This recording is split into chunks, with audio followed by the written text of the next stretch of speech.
Alright, David Trungale here from TraderTours.com. Thanks for tuning in. This video will be pretty laid back. This is actually my buddy Ryan, who is a +1 handicap. I took this footage a couple years ago.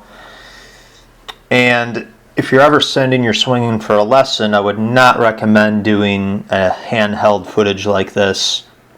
Try and stabilize your iPhone or mount a camera on a tripod, but we can still draw some lines and learn something from Ryan. Definitely a good player. Right off the bat, though, I would say this is very unique. I've never seen anybody on tour flare their feet out to this extent. I would say the left foot, that would be about right, and then the right foot, maybe something like that. So just an observation. But once he actually starts the swing, you can already see the cameras jostling around, but once he starts the swing, a lot of conventional stuff. Notice how he is loading his weight to the right, inside of the right foot. He has the gap right here. He sets a textbook example of with, meaning, once again, the right elbow is swinging away from the body, and we will see the exact opposite on the way down. I've mentioned that numerous times in other videos on this YouTube channel, so very conventional. And this is an old camera too, so there's some frames that are skipped, but we can still see that at somewhere around left arm parallel, he's just shy of 90 degrees in terms of wrist hinge with the club. I can promise you on the way down that angle will substantially increase. I just drew a line here to estimate it. Let's see how close I got. And there it is. So yeah, the line I drew is pretty much parallel to that. And that is something that virtually all good players will do. They will increase the angle on the way down relative to where they were on the way back. We can also see he has made a nice movement in this direction with the hips. So that's a lateral drive, and there's also rotation going on. The footwork is a bit questionable. Bubba Watson jumps out of his shoes kind of like this, and I know some guys on the long drive Remax events do it, but probably would not advise that. So before I show the down the line video, let me get rid of a lot of these lines here. If you're ever out on the driving range and you're struggling with turning, well, Ryan sets a classic example of how to make a really nice turn. So one swing thought you can have, I'll just stop it here for a moment. I'm going to mark his right shoulder. Feel like your right shoulder is being sucked towards the target. That's a good swing thought to have. And notice at the top,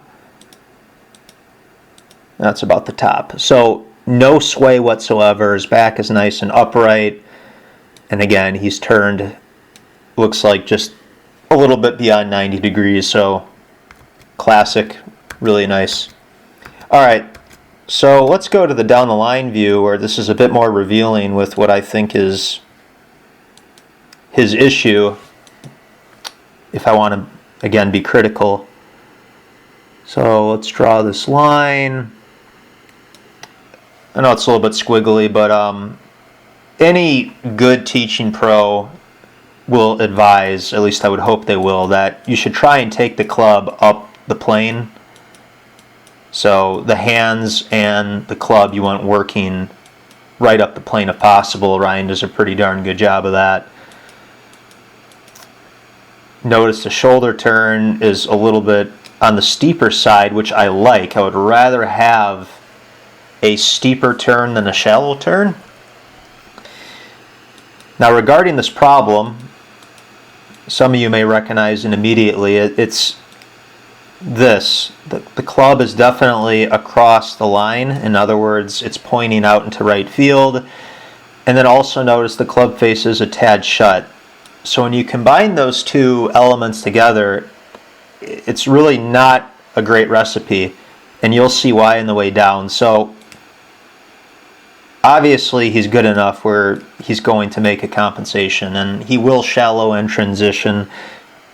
Virtually all good players shallow the club imminently when the downswing begins, barring Phil Mickelson and a couple of other aberrations to the system, so to speak. But check this out.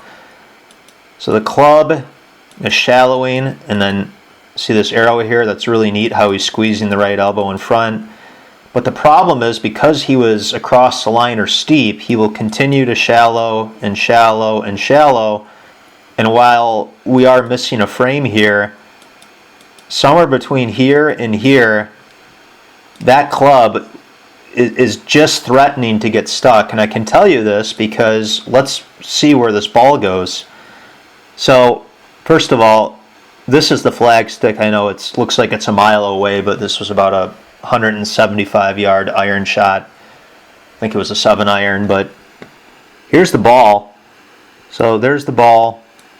Let's mark it. You can see it definitely started right of the flag. And I remember the shot because it went like this.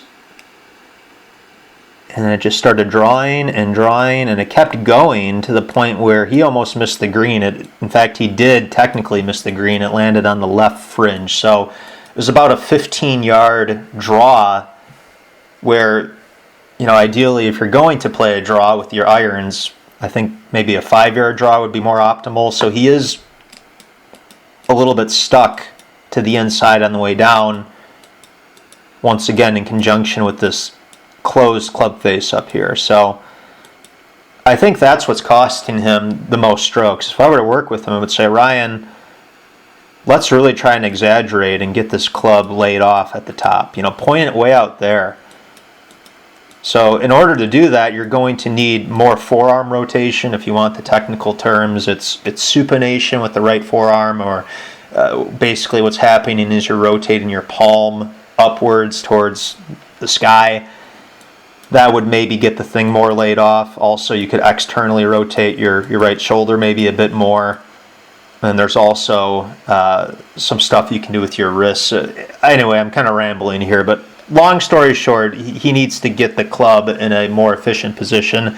It'd be really good to get some paused reps in there in the range. Just work on getting the club pointing, once again, into left field. Pause and then swing down, and just do that over and over, and that would help as well. So nonetheless, he shot, I think it was a 72 even par this day, a good player, but always observations and items to learn from. And if you are in the market for an affordable golf lesson, check out tradertours.com, hit the GSA tab, or perhaps simpler than that, just go down to the description in this video and click the link. All right, thank you for watching.